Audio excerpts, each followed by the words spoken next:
Hi, my lovely listener. This is Veronique, your host.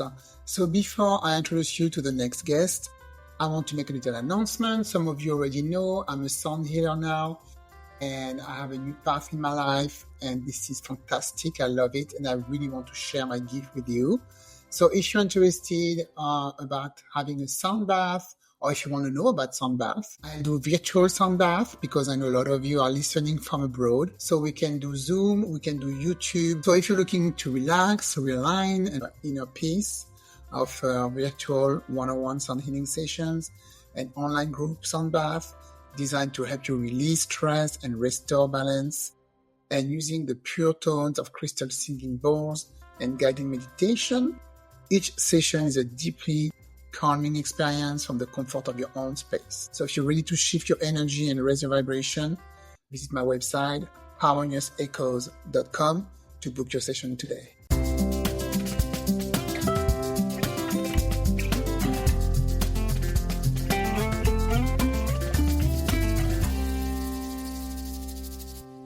Welcome to Aligned and Thriving. I'm your host, Veronique. Today, I speak with Lisa, who has spent over 30 years training an army of healers, helping thousands step into their psychic and energy healing abilities with confidence. A psychic counselor, Reiki master teacher, and spiritual mentor, Lisa has conducted over 15,000 individual sessions and taught Reiki for more than 25 years.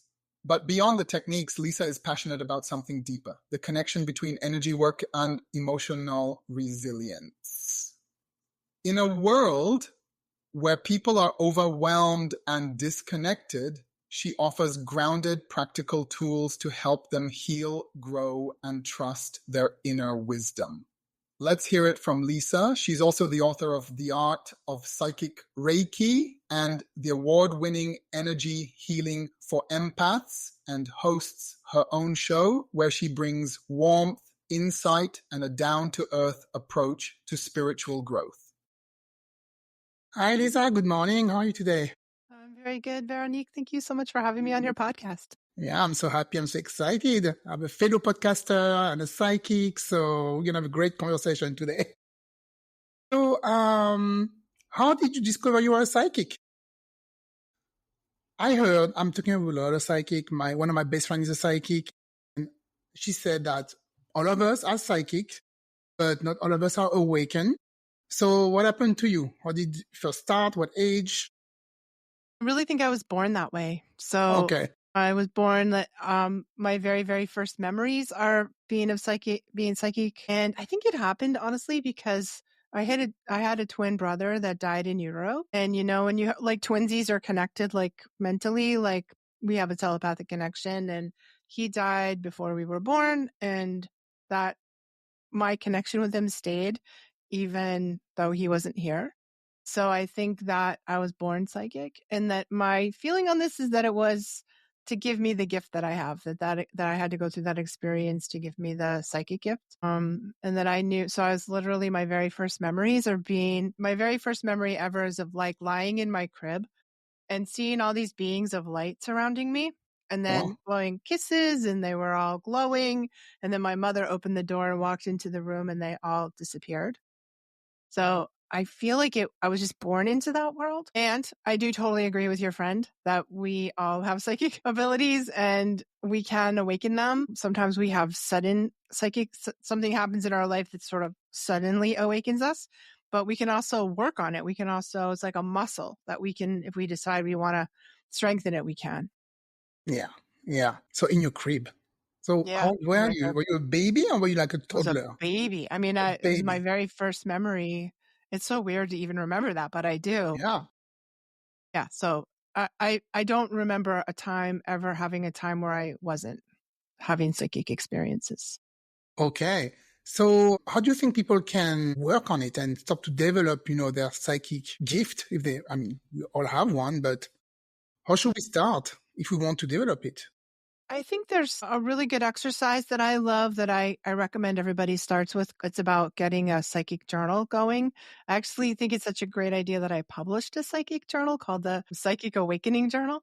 But you could just get any regular old journal and you start recording any dreams you have that you remember. If you pull cards, like oracle cards, write them down. If you see signs and omens, if you have hunches, nudges, if you have that first impression when you meet somebody for the first time, any little thing that feels like it's coming from your intuition, write it down and record it, because those experiences are very like ephemeral. Like they can be a big deal in the moment, but if we don't record it and write it down, we forget about it like 5 minutes later, just like a dream. We forget about it 5 minutes later. And when we record it in a journal, then it's just like focusing our attention on it, whatever we focus our attention on gets stronger. So I think that's kind of the first thing we can do. And then I think there's also a lot that we need to make time and space to be quiet, because our intuition, our psychic ability comes into the quiet moments of our life. And so many of us are so busy. We're, always doing something, always listening to something, just running around and hustling. And we need those moments of like stillness to allow those messages to come forward in us. And maybe, it doesn't have to, it's great if you can meditate. That's the best thing to do, but not everybody likes to do that or has time to do that. But maybe you get into your car and you don't turn on the radio, and you go into we'll naturally go into the alpha brainwave when we're driving. And it's kind of that like relaxed, floaty, daydreamy kind of mental state that we're the most intuitive, Maybe it's walking the dog, doing the dishes, folding your laundry, taking a shower. People have their best psychic experiences in the shower. I was going to tell you that. I was going to tell you all my ideas when I am in the shower. I know, because I think it's the only time we're quiet. I know. Like we're relaxed, we're quiet, we're not doing something else. So yeah, I think expanding those quiet moments, if you go for a walk, don't bring your favorite podcast with you, although it's a shame to miss any minute of your podcast, Veronique, like we need those quiet moments. So if we don't have quiet moments, we're not going to get anything. Yeah. It's so hard right now, right? In those days, everything we have been being bombarded with every seconds, and you don't want to miss anything. Right. Yeah, it's really hard. Yeah. So you also work with Reiki?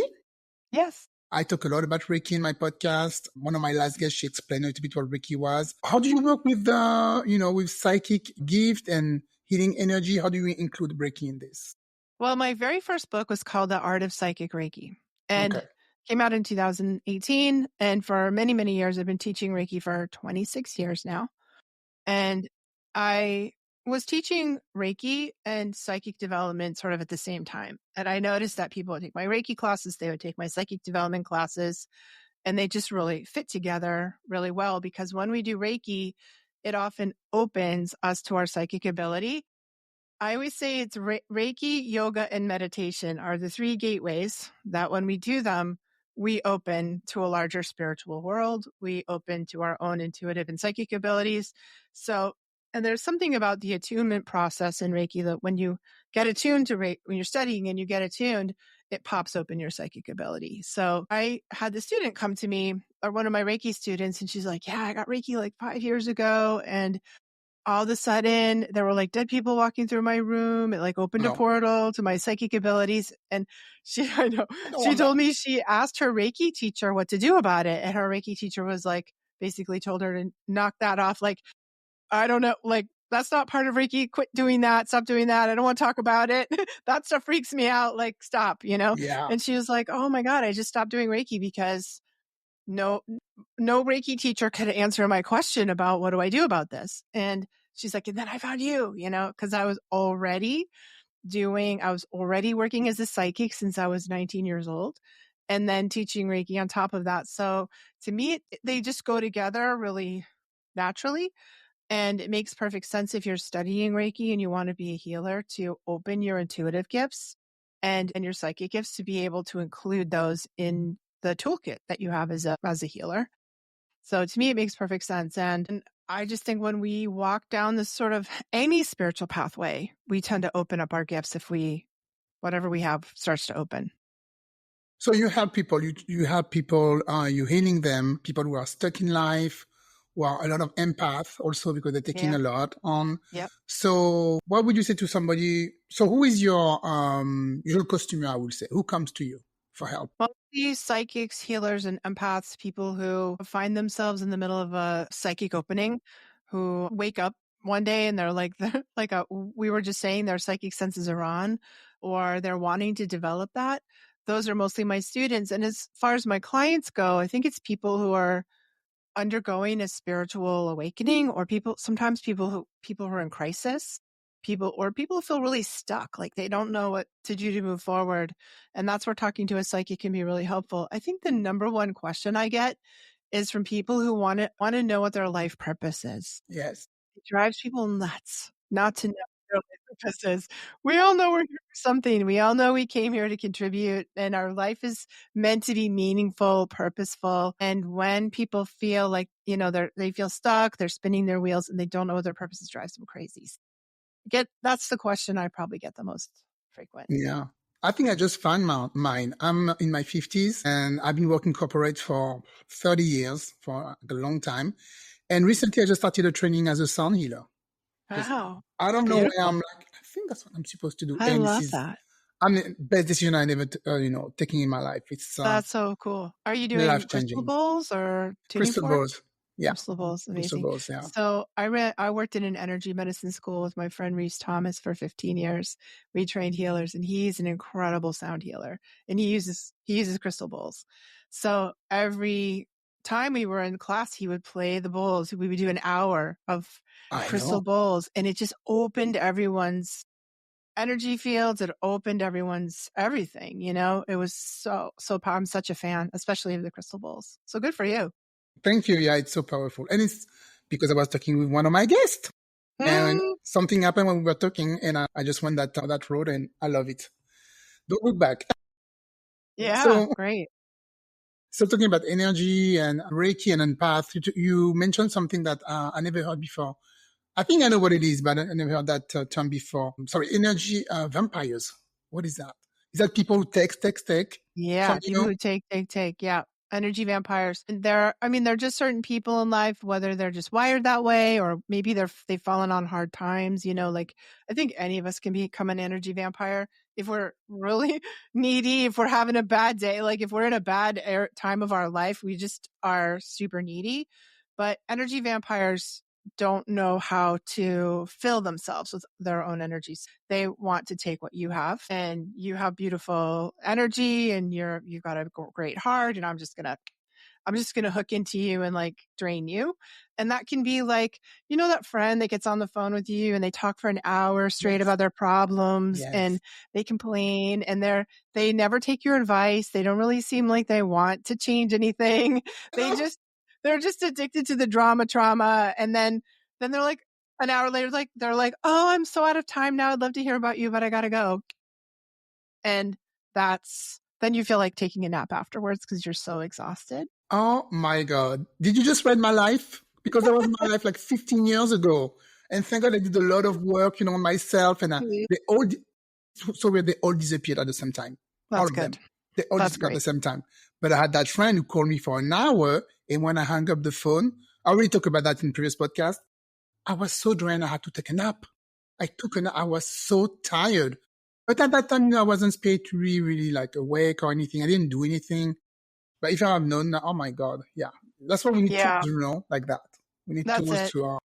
and there's a lot of talk these days too about the empaths and the narcissists. So the narcissists are there's like the victim vampire, which we were just talking about, super needy people, but there's also the narcissists. And most people know about that kind of the magnetism between empaths and narcissists. Like every empath on the planet has magnetized narcissists into our life. We marry them, or they become our boss, or I don't know what they just come in close, and we are sensitive people with kind hearts, and that we're like sort of food for them, like energy lunch for them. And they take our time, your energy, your emotions, your resources, the gas in your car, the food in your fridge, your credit cards. They max them out, and as soon as they've drained everything out of you, then they're gone.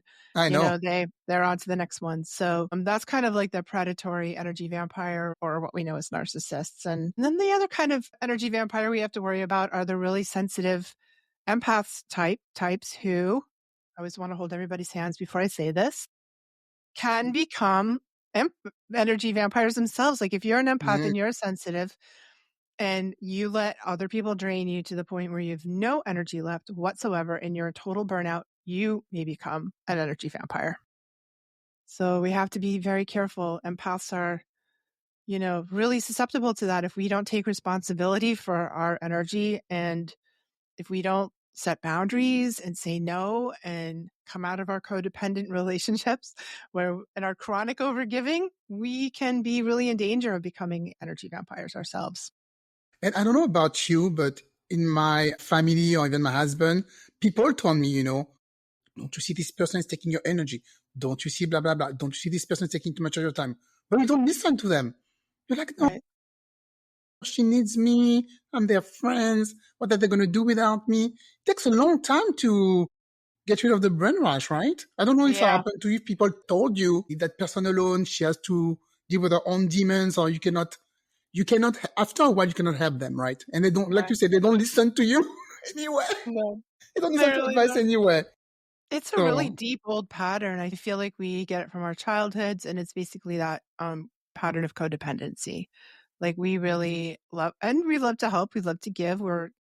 people. It's yeah, and we're tend to be healers, at heart. So we want to give, we want to help, but there's codependency is like, well, I'm not okay if you're not okay. So I'm Mm, going to make you okay so I can be okay.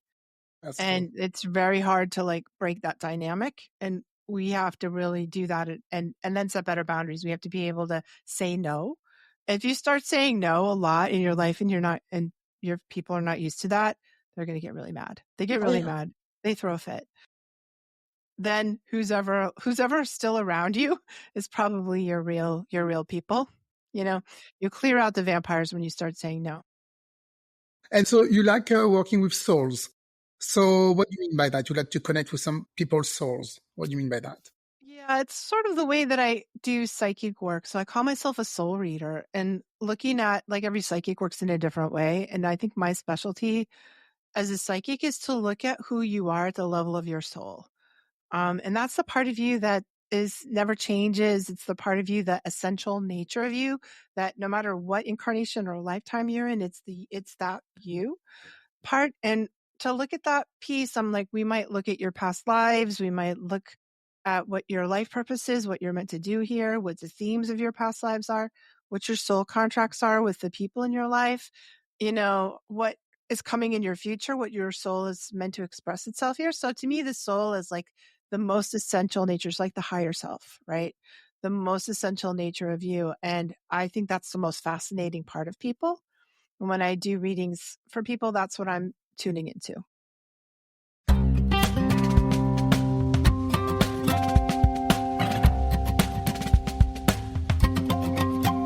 And so you've been doing this for 20, I've been doing it since I was 19. It's oh, 40 years. 40 years. Okay.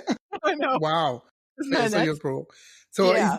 is there something like very surprising that you encounter during one of your session or that you learn about, the human soul? Yeah. I mean, so much is beautiful. I really feel like I'm in a constant state of awe and wonder and amazement about the resiliency of human spirit. Because mostly what and I was also trained as a therapist, so I was doing psychic readings and therapy together for a long time. And what amazes me is the level of trauma that we've all been through. Like when you really sit down, you could grab anyone off the street. And if you really talk to what happened to them, you're like, oh my God, that's so horrible. Like what we've all been through, every single one of us. And somehow we're still so resilient. We still care. We still open our heart. It's the beauty and resilience of the human spirit in the midst of trauma that it's, I think, the most incredible thing. It's not that we don't get knocked back and we have to like do our healing, but somehow to hold on to you know, an open heart and we still care. I think humans are incredible. And that's what I really come back to over and over again. I mean, I've seen some very strange mystical things too, like, angelic beings or shadow spirits. I've seen, you know, Do you see angels? Something like oh that? yeah, You do? angels.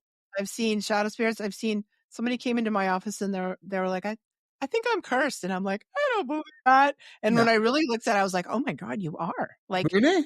Can you be yeah, cursed?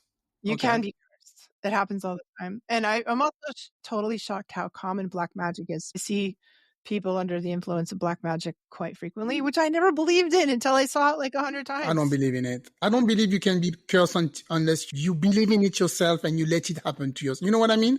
Because I had a friend that she's all over this Yeah, because she welcomed that into her life. And I said, okay, yeah, you are cursed, but because you let that door open to that person to do that to you.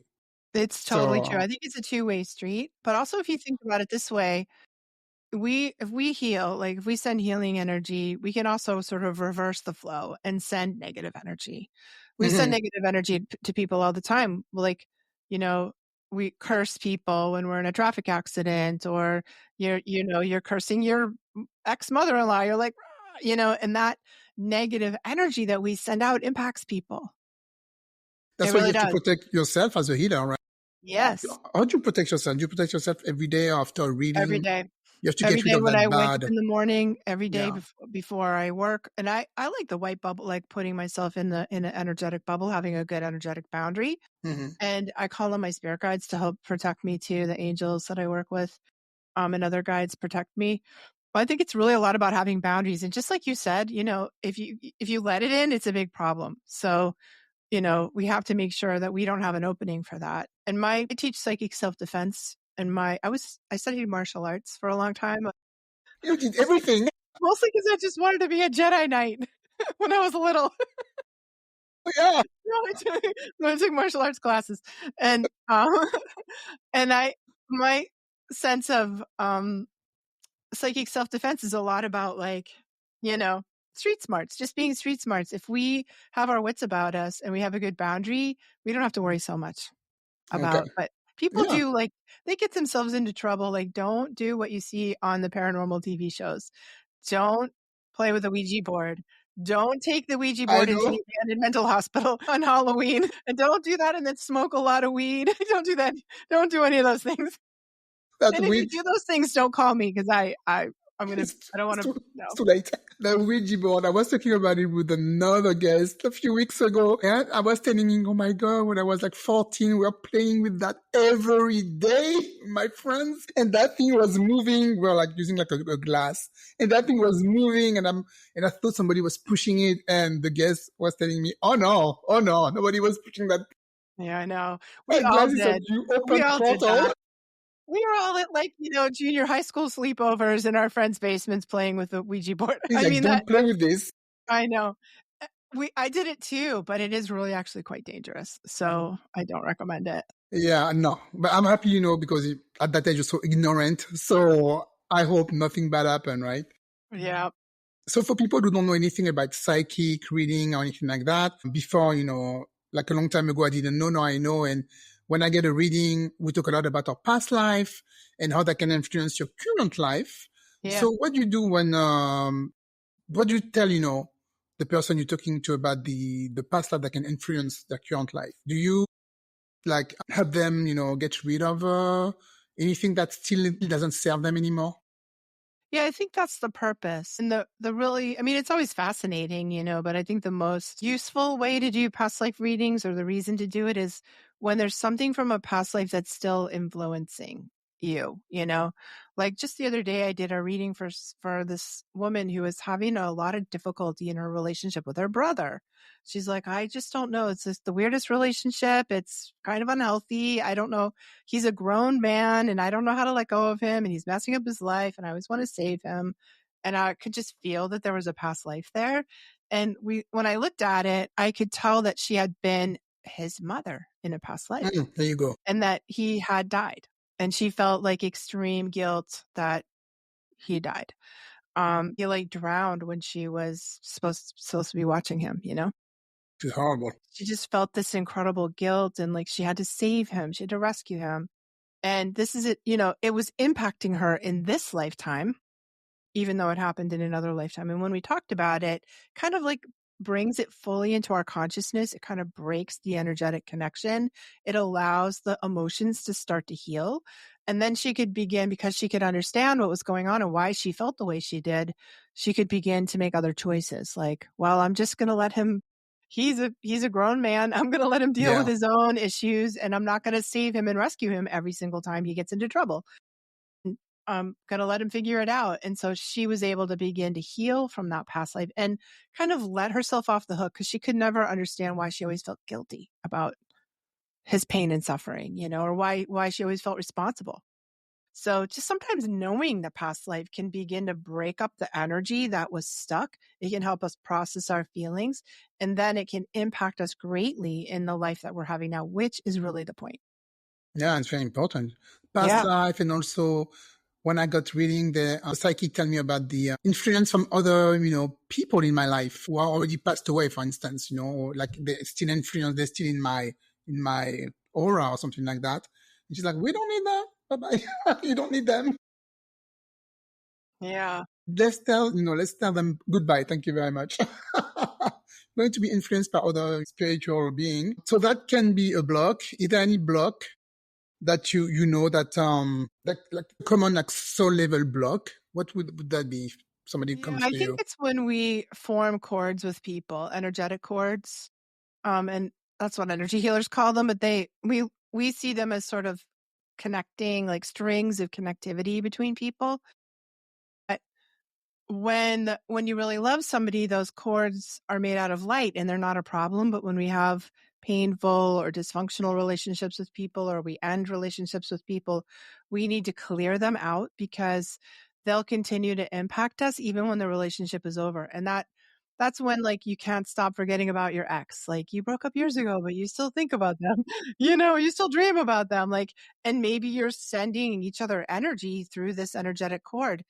And the more dysfunctional and painful the relationship is, the more those need to go. It's almost like we can't heal. We can't sort of move on and heal from relationships until we clear them out. So I do a lot of cord cutting, and people who come in and ask for that particular service, and that just there's such liberation and freedom and a beginning. You can really move on. If you can't move on, it's probably because there's a cord, Wow, right? I needed you like 10 years ago. Okay, I broke up my ex.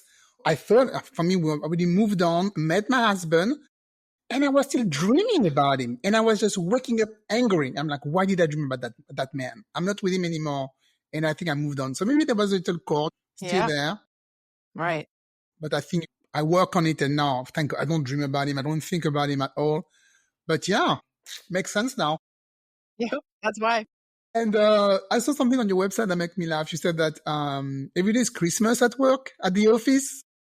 So is it because you're connecting Yeah. with people who come to see you at at your office for help?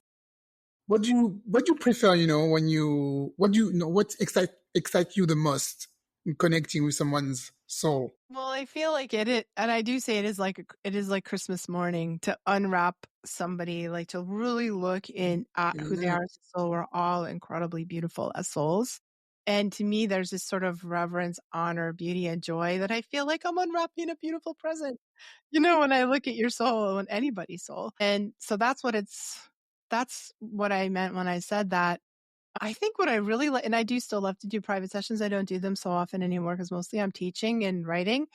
I think what I love to do the most now is mentor people who help people who are undergoing psychic openings and need help. Because when I did it, I mean, I was born in the 60s. And when I was growing up in the 60s, 70s, and 80s, there was nothing.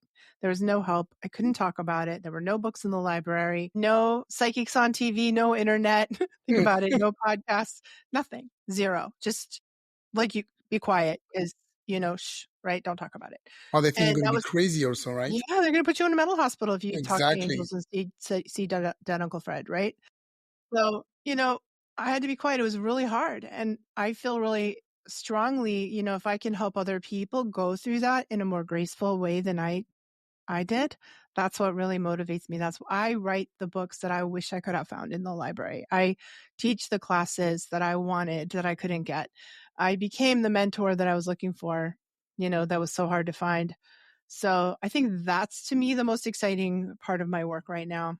And what really lights me up is being able to help other people that maybe you've discovered you're an empath and you need help with that. Maybe you're you took the Reiki yoga meditation and now your psychic is opening and you're like, I don't know what's happening here. Or I work a lot with people who want to become professional psychic healers. And that's why I still love teaching Reiki, and maybe you feel really called to be a healer in the world right now. And, goodness knows the world needs all the healers they can get. Now's the time, just like you said, you feel this calling to become a sound healer. So I love working with people who feel that calling to be a healer, but maybe it's really hard to do it on your own. It's so much better if you have a mentor, a process, a community, someplace you can go where other people are also doing that.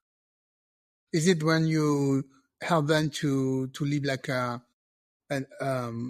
soul aligned, life, Yes, like that's having this right. purpose, and Yes, can feel, it's true, you can feel suddenly like completely lost or hopeless, or maybe like you just lost your job or you lost somebody, and all of a sudden you don't know why are you on this earth, right? right.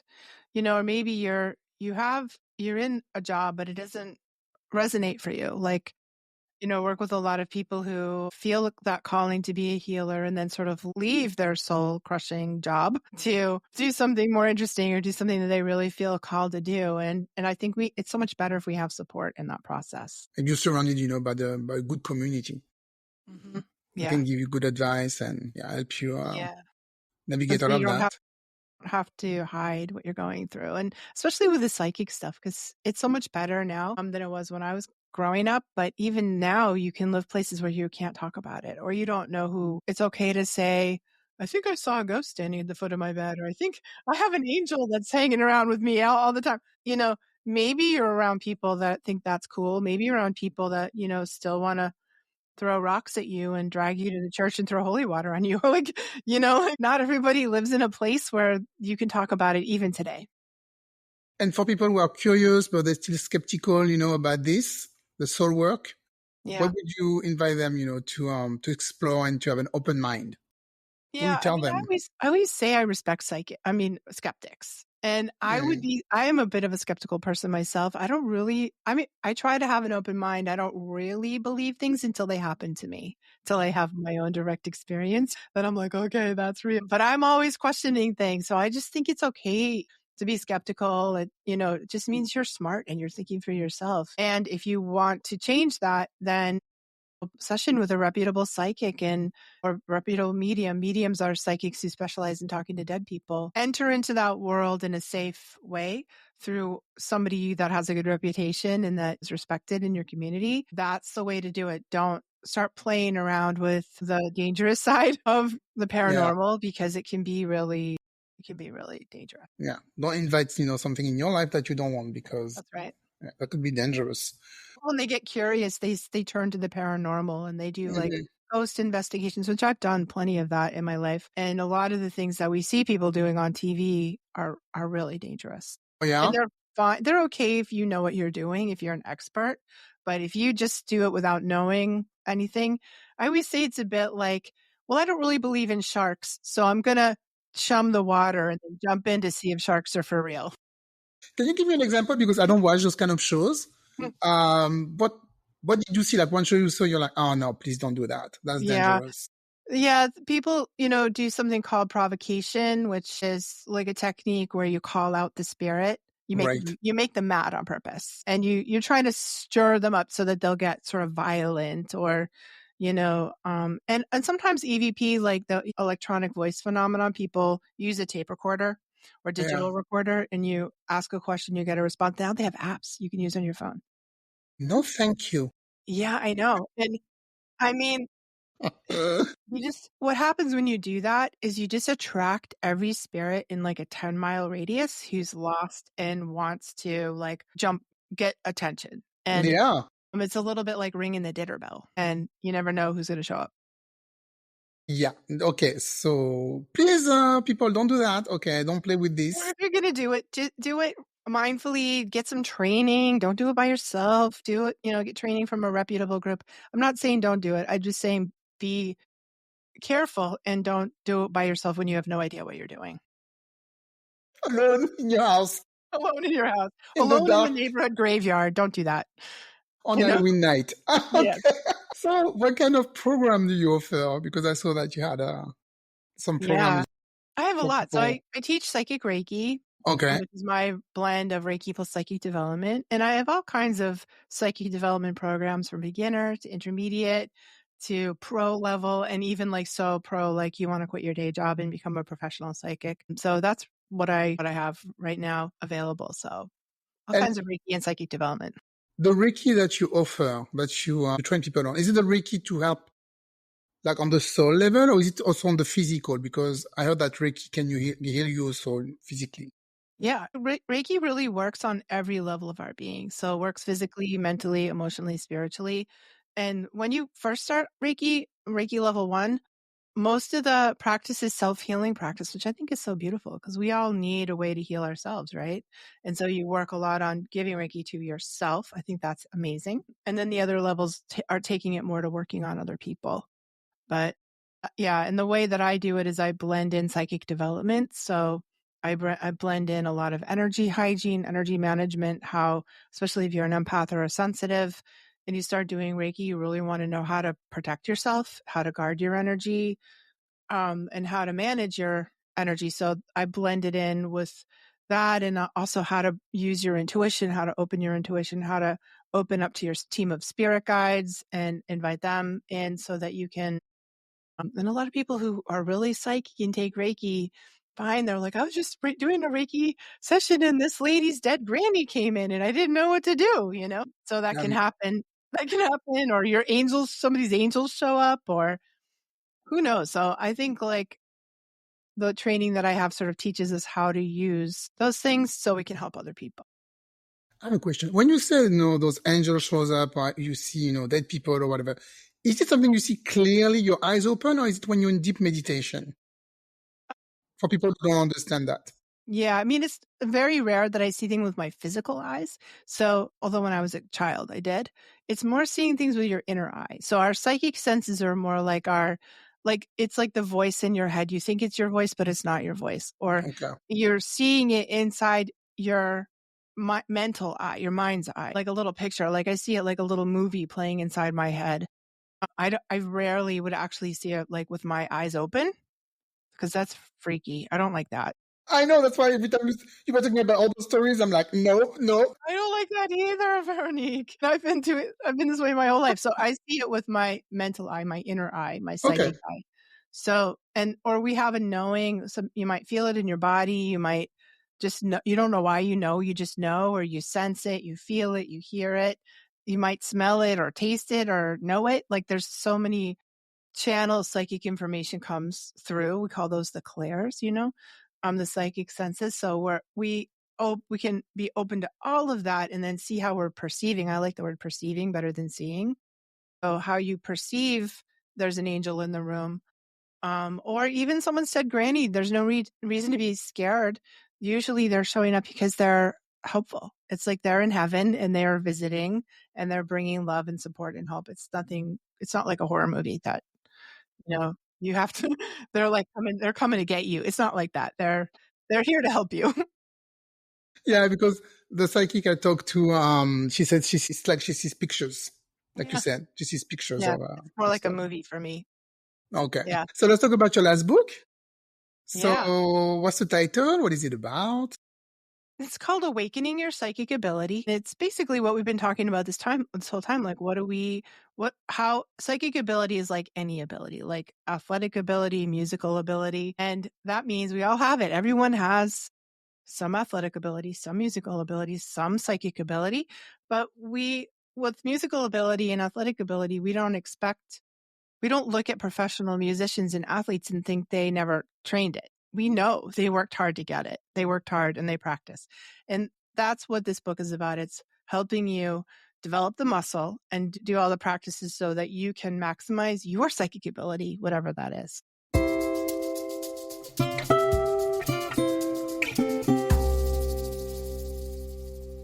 Okay. And I saw the book behind you. And you have Yeah. 3 other books, right? Are they Yeah. different, or is it also They are. around psychic ability? They're little sort of about that. So the first one's called The Art of Psychic Reiki, and that's the blend of Reiki and psychic development. The second one is called Energy Healing for Empaths. That's the one that talks about energy vampires and how to manage your energy if you're a sensitive.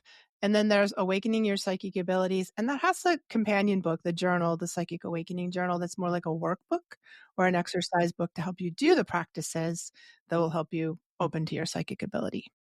Okay, great. And we can get all those books on Amazon, right? Yes. Yeah. Okay, cool. Anything you want to add that maybe I didn't ask? No, that was such a beautiful conversation, Veronique. And I just want to thank you so much for having me on your podcast. Thank you. I had a lot of fun. Thank you very much, especially talking about all those weird things, and I'm telling you, that Ouija board, oh my God. That thing shouldn't even exist. Why do we have that? I don't know. And when I was growing up, you find it in the toy section of a toy I know. store. Target or stuff like that, you can find it. It's so bizarre. But anyway, thank you, Lisa. And I will put all your information, of course, in the show notes if people want to contact you and take classes with you, and you can have them. That's beautiful. And, I wish you all the best for the book. Thank you so much. Helping people around. Thank you. And thank you for having me on your podcast. It was so much fun. Yeah. Thank you, Lisa. Bye.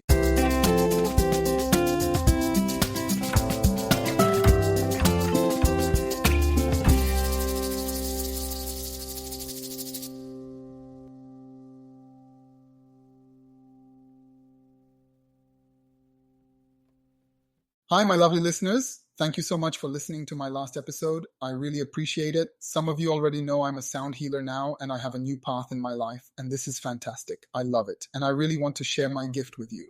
So if you're interested about having a sound bath, or if you want to know about sound bath, you can just send me an email. I will put everything in the show notes, and this way you can have a look and just contact me through my website. So if you're looking to relax, realign, and reconnect with your inner peace, let's have a virtual sound healing sessions designed to help you release stress and restore balance using the pure tones of crystal singing bowls and guiding meditation. Each session is a deeply calming experience from the comfort of your own space. Shift your energy and raise your vibration. Visit my website, harmoniousechoes.com, to book your session today.